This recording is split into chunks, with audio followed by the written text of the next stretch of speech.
thank you both so much for taking the time to talk with me. I so appreciate it. Sure, yeah. Well, let me start by saying that, working as an animator and composers in film and TV is such an interesting job. How did you both actually break into the business? You want me to go first? I'll go first. Okay, so I'm a self-taught artist, but I went to music school. I went to the Musicians Institute, and after I graduated there, I was a working musician for a number of years, a starving working musician. I had lots of starving friends in Hollywood, actors, musicians, and we all had that in common. And one of them was he was really struggling. He couldn't get an agent, and so we kind of lost track of each other for a couple of years, and things got really dire when video DJs came along and they took all the work away from the band. So they began starving. Yeah. So I was making $140 a week for 4 nights a week. But on the plus side, an art school had opened up just a couple blocks away from where I lived, and everyone knows that's where all the money is. That's where all the money is. Yeah. Exactly.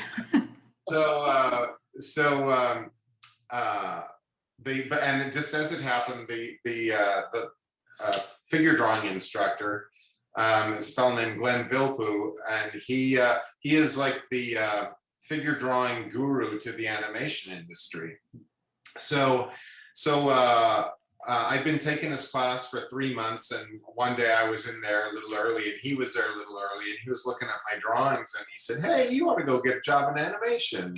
And I said, "Oh, you think so?" And he said, "Yeah, you're as good as those guys." So I had no idea how good you had to be a professional artist. I thought you had to get every drawing right every time, and I knew I wasn't there. So at that point, I thought I was a long way away from working in animation. And so later that day, just kind of to take my mind off my meager earnings, I took in a $2 movie. And it happened to be Back to the Future, and that friend of mine, the struggling actor,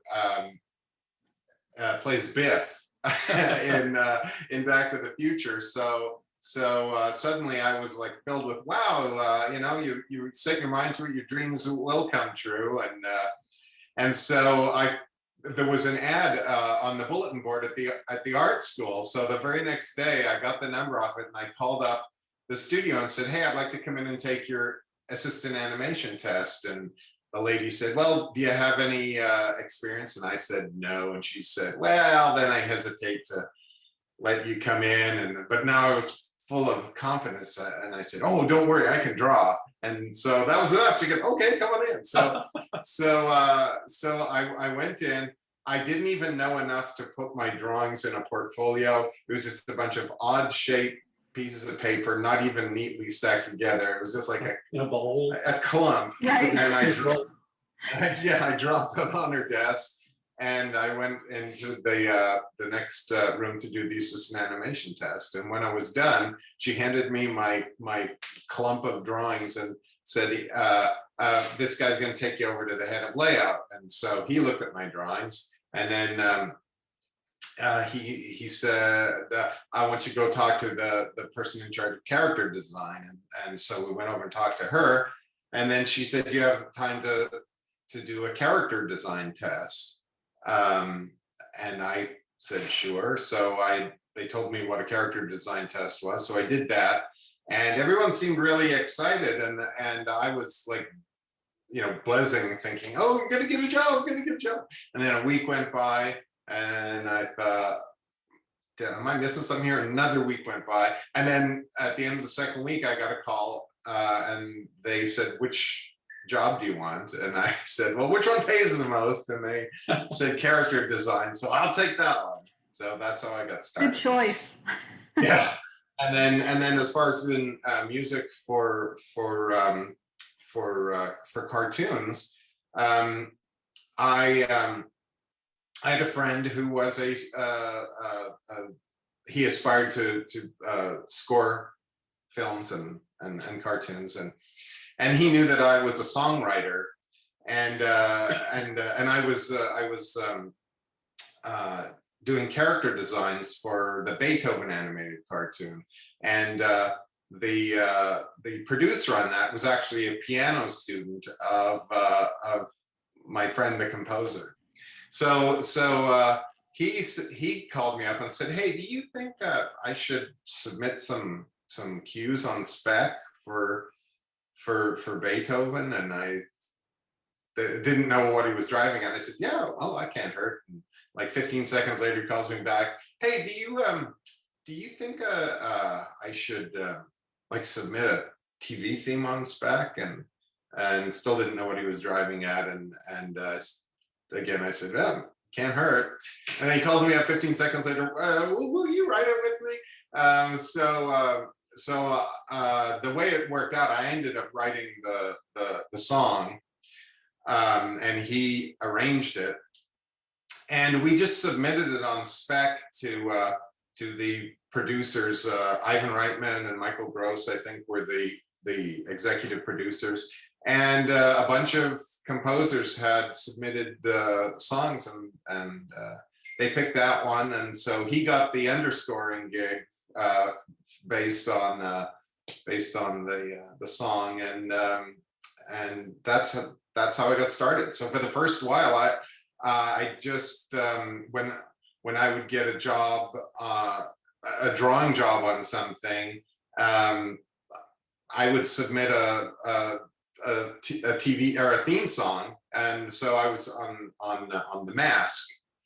I was doing character designs on the Mask, and I asked the producer, "Hey, can I submit a theme song?"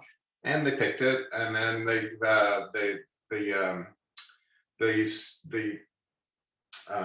the studio, I think it was New Line, they wanted to differentiate between the Saturday morning package and the syndicated package, so they asked for another theme song. So that's how I got started. It was as I've been told by a lot of people, that never works. So so I don't know how that happened.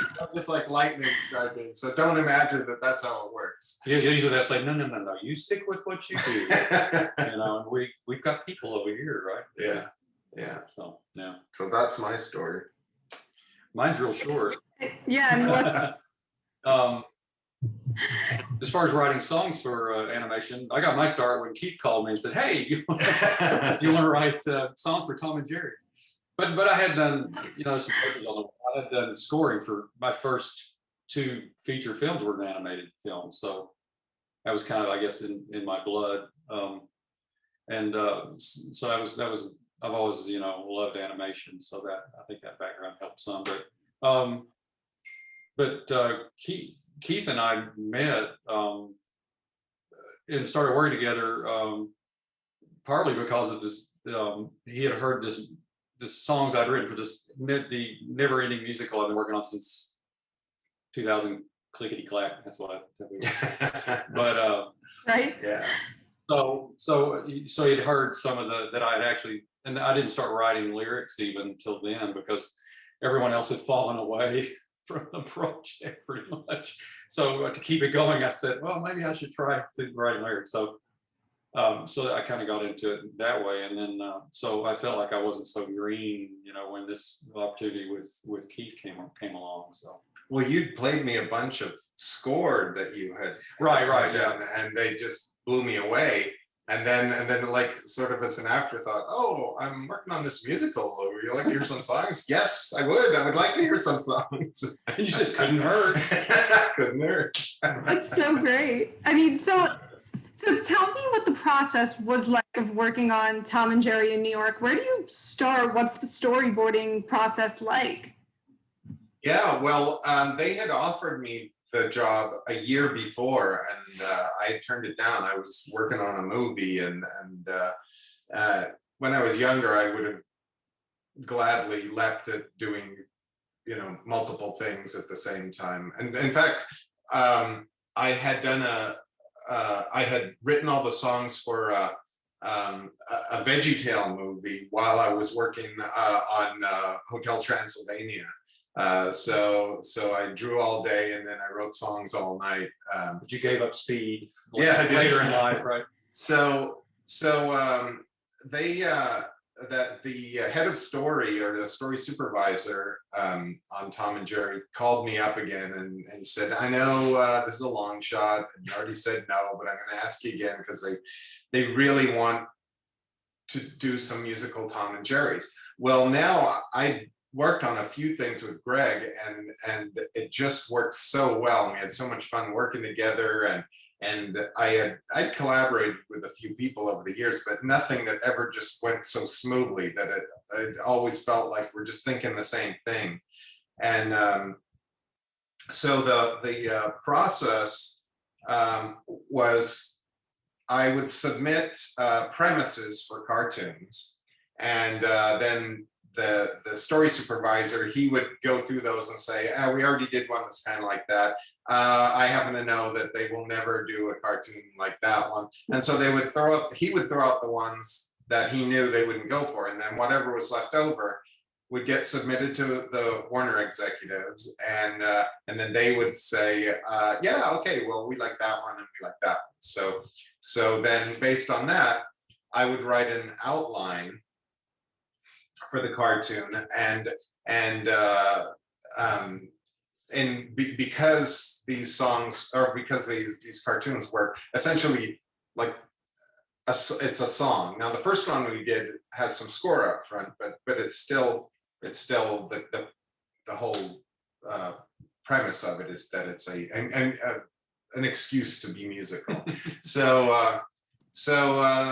And then there was, on the first one we did, there was a precedent where Tom and Jerry, they actually won an Oscar for a cartoon decades ago, where Tom's playing concert piano and Jerry's messing with him. So in this one, there are a few givens, like where things happen. They happen in a hotel in New York in the new series. And so there's a lounge, and so it's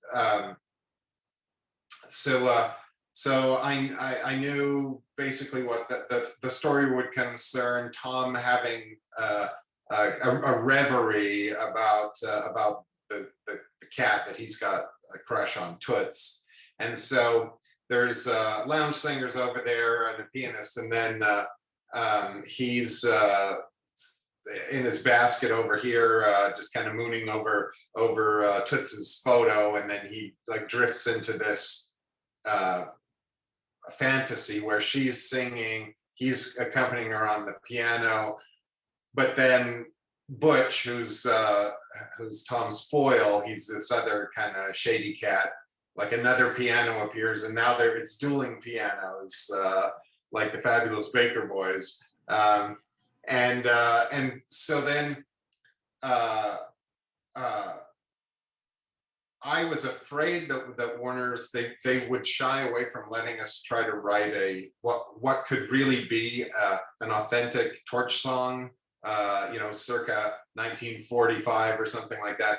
But I wrote a set of lyrics that just crossed my fingers that they wouldn't come back and say, yeah, kids aren't going to like that. That's, they want a silly song. They totally went with it. And tell her the name of the song. Yeah, look what the cat dragged in. So perfect.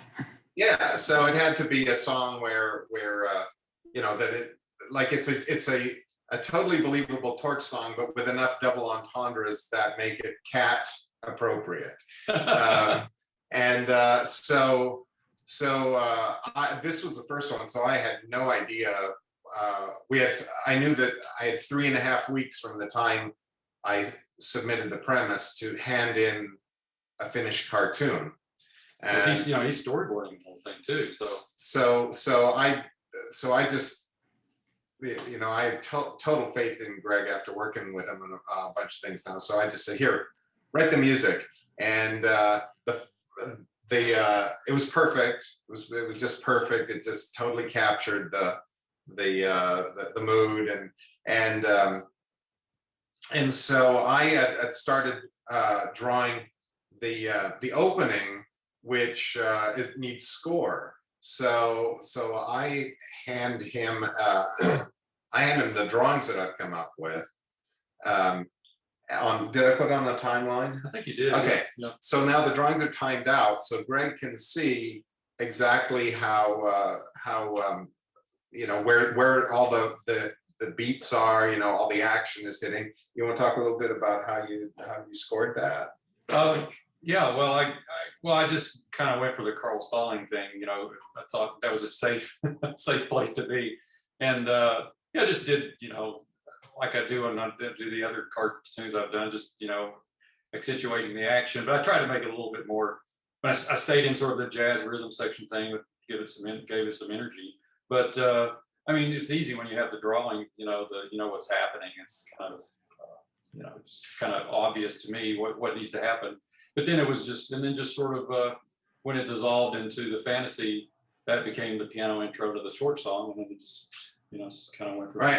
And so then we had been what had been approved is that once once Butch shows up, then Tom very quickly forgets the reason he's accompanying Toots on the piano is to win her affections, and now he goes into competition mode. I got to be better than that guy, and so he just forgets about Toots, and so he amps amps up his playing, and then it starts going into this battle of different types of songs. So Greg and I, we brainstormed like what are the coolest piano, the most showy, difficult stuff. Yeah. So we and Greg played the hell out of all this stuff, and so we did like the third movement of the Moonlight Sonata, and then that went into C sharp minor fantasy, Chopin, and then but sped up, you know, even more ridiculous, and then the Rachmaninoff, and then he goes into like this stride piano thing, and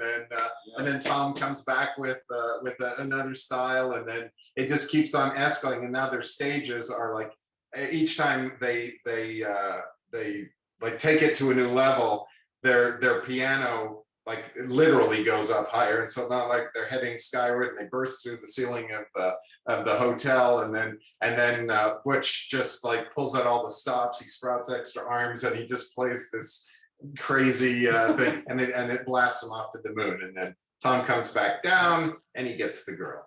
Yeah, so you know, typical Tom and Jerry. I watched the episode. I loved it. Thank you. So creative and so cool, and it's not easy to. I can't even imagine putting that together. Everything that goes into doing that and finding the right music. I mean, how did you discuss what kind of music you actually wanted to use for that, or was it just kind of, I don't know, did you just fall into that, or was there a lot of brainstorming about what type of music you were going to use? For the song initially, but it was, you know, it's pretty shorthand. Greg and I are both pretty pretty fluent in you know, the jazz standards and that. So it was. In fact, that was my degree. Yeah, there we go. So we just said like I think we said it should be like a Peggy Lee song, or you know, some torch singer from that era, and then he just went off and came back a few days later, and it was just, everything was perfect. And Annie, his wife, is an unbelievable singer, so she sang it. And so and cool. It was the middle of COVID, you know, so we would do one person at a time and do stuff. Right. Yeah. So that was it was really very straightforward. I mean, it was more the terror of you know, staring at a blank page in the beginning, but I was surprised how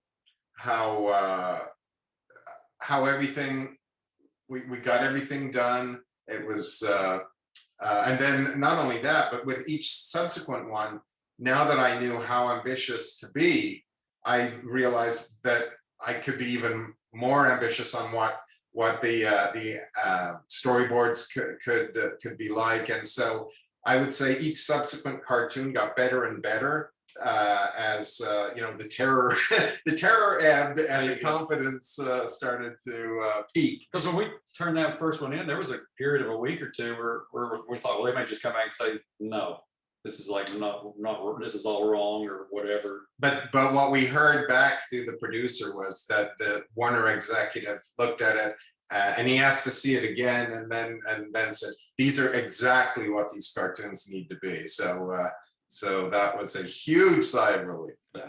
It's perfect. It sounds like you two have the perfect partnership. Everything is kind of just sort of falls into place. It's so nice. Yeah, it seems like it. We won't tell about all the fights. Yeah, just believe in. Let me believe that it's the perfect partnership. Well, but literally, we have never really disagreed on any of the cartoons. Like the one story that Greg points out to is on one of the songs. It's like a Beach Boys song.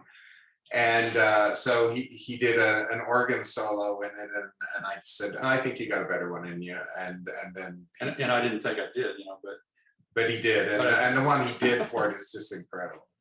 But I've had that experience with directors before. Keith was basically directing. It helps to have somebody that is in charge. It's not like he came up with a story and he had a good idea. So I was sort of following his lead, which I think made it a lot easier.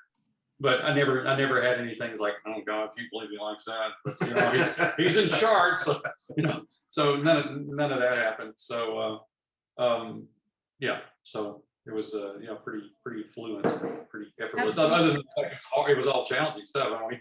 We challenged ourselves to There was one of the cartoons called Pied Piper of Harlem. And there's a moment in the cartoon where Tom's playing the flute in this, and he plays multiple. Yeah, instruments. He's playing the flute in this, and again, it's to try to impress Toots, the love interest. But the side effect that he doesn't realize is that it has a magical effect on all the mice and rats in the city, so they all converge on this nightclub that he's playing at. So Greg had to come up with a transition where like the song goes along like a bluesy, like a combo kind of jazz combo thing. But then like he needed some kind of special moment in the music where it would feel like now that we're experiencing the song like the mice are experiencing it, like in this trance kind of state. So you were telling me that was. I know I spent more time on figuring that out than I did probably for the whole whole rest of the thing, because it was never right. But then when you hear it, it sounds like, well, yeah, of course that's what you would do, right? Yeah. But that was a lot of fun. But that's so cool. It's so cool to hear about the process. And Tom and Jerry is iconic. How does it feel to have worked on this new iteration of it for HBO Max? Yeah. Well, speaking personally, I had gotten sick of storyboarding. I storyboarded. I had 3 kids to raise, so I always needed money coming in the door, whether I was inspired to work on the thing I was working on or not. And I thought that I had come to hate storyboarding. And I really only got involved in this because I wanted to make music with Greg some more. And well, he was also afraid I was going to starve to death and have to sell my house. and I loved working on these. I only had to work 5 days a week on them. I worked 7 days a week on these just because it wasn't about getting paid to do these. It was about this is Tom and Jerry. These have to be the absolute best we can possibly make them, or you know, we haven't done our job. And you know, when there are these classic characters like this, so I restored my joy of drawing and storyboarding. Amazing. Do you feel similarly, Greg? Wait, I've never storyboarded. No, Just about, you know, yeah. I mean, you should just give it. It was a lot more fun it than just doing background score to a film that's already finished and all that, which I love. That's why I moved out here. But yeah, this is a whole new creative, you know, milieu. So. Yeah, we aren't allowed to show the works in progress of the ones that are in the show, but well, this tells you how much I love what I was doing. That's true. One of the episodes that got shot down was called Cheesemonger. But we'd already started on it. They'd already approved it, right? Well, they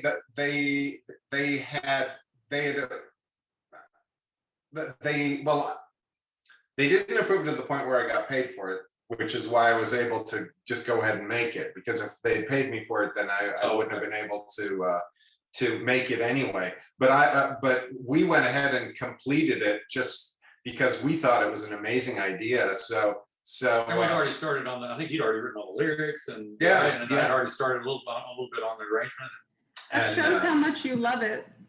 Yeah. So, but you know, Greg, you send her a link so you can get a sense of what these things look like before they. I'll put it in the chat window while we're talking. You know what? Absolutely. It's you know, this kind of shows you exactly what our involvement in the process is, and you know, I feel like when we're turning it over to be animated, I would be surprised if any television series ever had these kind of comprehensive storyboards. Those are actually all my questions for you two. It's been such a joy talking to you, hearing about the process. Oh, yeah. Interesting, and I so appreciate your time. Thank you. Yeah. Thank you very much.